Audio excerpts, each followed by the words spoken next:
This video is brought to you by RogueDeckBuilder.com. Purchase a playmat today and help us make the move to our new studio. We have over 10 playmats to choose from. Visit RogueDeckBuilder.com. Hi there, it's Kevin with RogueDeckBuilder.com, here with a deck that I am making for a fan. He was trying to find another deck that the Monastery Swiftspear can be placed into, and I thought I'd show him the Fiend deck. Now, this deck has been putting up pretty good numbers. It does pretty well against Delver. It can punish a lot of the decks that need to stabilize, like Scapeshift, and you can do some really crazy things with this deck. Now, the land count is very low at 16. You are going to be using as many fetch lands as possible with the Wooded Foothills, the Polluted Delta, and the Bloodstained Mires. These are going to go get us our 2 of Blood Crypts, like a Steam Vents, a Sacred Foundry. I think what we need to do is add a couple mountains instead of maybe just go one Blood Crypt. Now, we need 2 Blood Crypts. It's definitely going to be either the Steam Vents, needs to be a mountain. Do I need to cast double blue in a turn for any reason? What I was finding is if they Path to Exile, you can't actually go get a basic, and Path to Exile is seeing a lot of play in a lot of white decks here. So I'm going to go ahead and put in a 1 of Mountain, and maybe we'll take out a Polluted Delta and go to 11 fetch lands. So a Polluted Delta is going to come out. The Polluted Delta can only get Steam Vents and Blood Crypts anyway, and we're just going to go ahead and put in a 1 of Mountain. And that will make sure that all of our fetch lands can actually go and get a land. So there's going to be 9, and then we have 1. Well, close enough. So we have 7 actual targets. But if we draw into so many fetch lands, then it's not that big of a deal anyway to actually not be able to go get anything. If it's that late of a game, we've already lost anyway, is what I'm trying to say. So anyway, let's just go to the deck tech. What you're going to try to be utilizing is the early drops of the early creatures of the Monastery Swiftspear and the Fiend. Now, a lot of decks do use the card that can go get an elemental and put it on top of your library, but it's a bit slower. In this version, your best draw is actually going to be the Monastery Swiftspear. You can get this up to 10 damage quite easily, and then the Tainted Strike or the Assault Strobe, making it double strike, will get the job done. We're using Treasure Cruise. This card is so easy to go off with Treasure Cruise, and what happens with Treasure Cruise, it gives you that second chance to kind of go off. So if they do Path to Exile your guy, you can always just draw into another Monastery Swiftspear and do a 1-turn kill with it. And Nivmagus Elemental's in here as well. So these are our creatures here. We're going to have the first turn either by the Nivmagus Elemental, Monastery Swiftspear, or you can go first turn Fiend through the Simian Spirit Guide and just a regular mountain. Now we have the free spells you can counter with, like the Nivmagus Elemental, or you can just go for that kill, like kill their blocker with Slaughter Pack, and if they're tapped out or whatnot, you can just know that you're going to get the kill. So you kill their blocker, get in there with Fiend for the Assault Strobe. So you can go like Assault Strobe and like Tainted Strike in the same turn. That'll make the Fiend a double striking infect that will do enough damage. Or like Mutagenic Growth. You can have 2 mana open on turn 2. You can use like Slaughter Packs or Pact Negations. You can cast whatever you need to cast and to get them big enough to actually just kill them on the turn 2. This turn 2 is very easy for this deck to kill. I was thinking about putting a Become Immense in here, because the cool thing about Become Immense, it gets +6/+6, so you're up to 7, and then the +3/0 says whenever you cast an instant or sorcery spell, Fiend gets +3/0 until end turn. So Fiend plus Become Immense is 10 damage right there, and if somehow you needed to give it Tainted Strike or Assault Strobe, that's way overkill. So maybe Become Immense isn't the right way to go, but you could put Become Immense in here. So sideboard, what you're going to be bringing in is Forked Bolts. You're going to be bringing like Spell Sky against anything that wants to kill your combo. There's 2 of them in the sideboards. You have 4 Forked Bolts because it's so good against Young Pyromancer and like Delver of Secrets, and it can kill 2 blockers. So if they have, say you're going with like Soul Sisters, you can actually kill 2 of their blockers.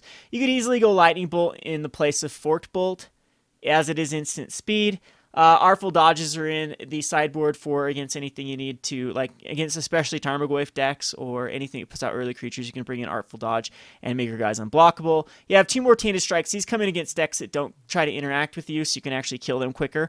And then Apostle's Blessing is any sort of heavy Lightning Bolt type deck or deck that tries to kill your creatures. This is another way to protect them.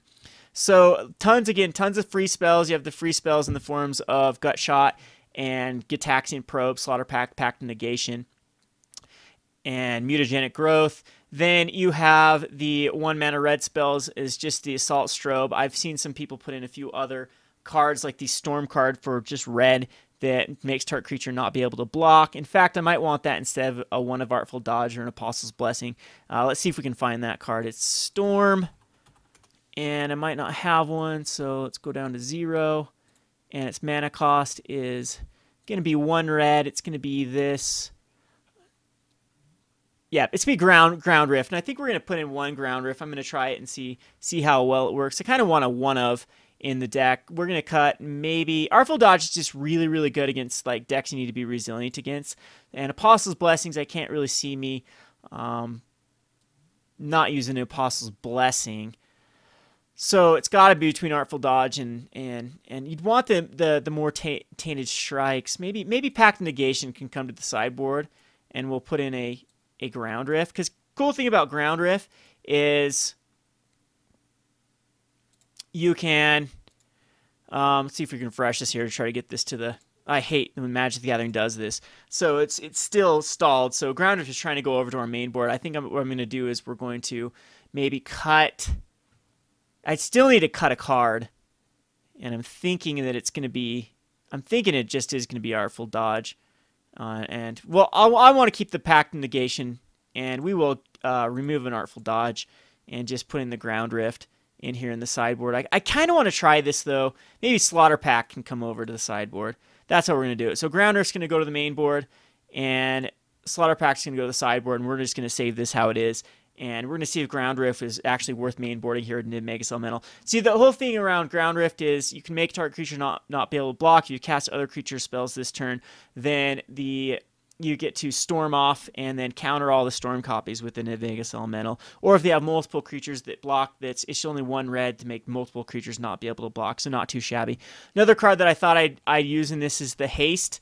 Very, very fast Haste card. I thought about Fling as well, but the burst of speed creatures you control gain haste until turn is a way to give your Kiln Fiend or Nivmagus Elemental haste. There's also target creature becomes red and gains haste until in turn is in the form of Crimson Wisps. Crimson Wisp is another way to give your Nivmagus Elemental haste if you have to drop it late game, and you get to draw a card off Crimson Wisps. So Crimson Wisp might be the way to go. And there's also a few other cards like the Fever Charm. I think Fever Charm is actually Modern legal. Let's go to Modern. And I believe Fever Charm is not Modern legal. So, again, it's between Burst of Speed, Crimson Wisp. There's a...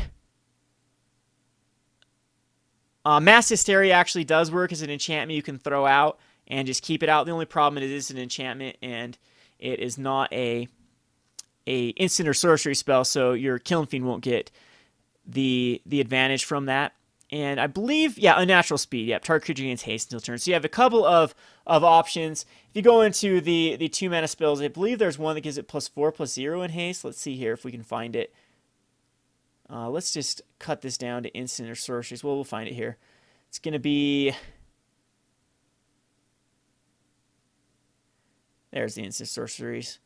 Yep, it's going to be Uncanny Speed. Target creature gets +3% and gains haste until end of turn. So it's some way that you can actually pump it up. If it's on a Monastery Swiftspear, then it makes it another +1/+1, so it's +4. So it becomes a 5/2, and then if you can get it higher with like a Mutagenic Growth, and I believe an Assault Strobe, it becomes a 8, 9, no, not even quite. You'd have to get it bigger than that. You'd have to cast a couple other free spells to make it lethal. So Uncanny Speed is definitely an option. You have other options with the other packs for other free spells. You want to go highly into the pack route and whatnot. But I do want to try like a one of the Crimson Wisps. It just seems pretty good with...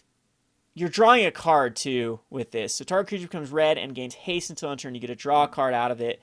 And then it's a card that goes to the graveyard for the Treasure Cruise. And, yeah, I think we might try one of... in the main board. Now I can't even add this. Into the main board and see how it works. But I'm going to goof around with this exact deck list and see... We'll play a little bit of options with this of which cards we want to use here. And see how well it goes. Anyway, this has been Kevin with RogueDeckBuilder.com. We'll have some matchups shortly. Thanks for watching.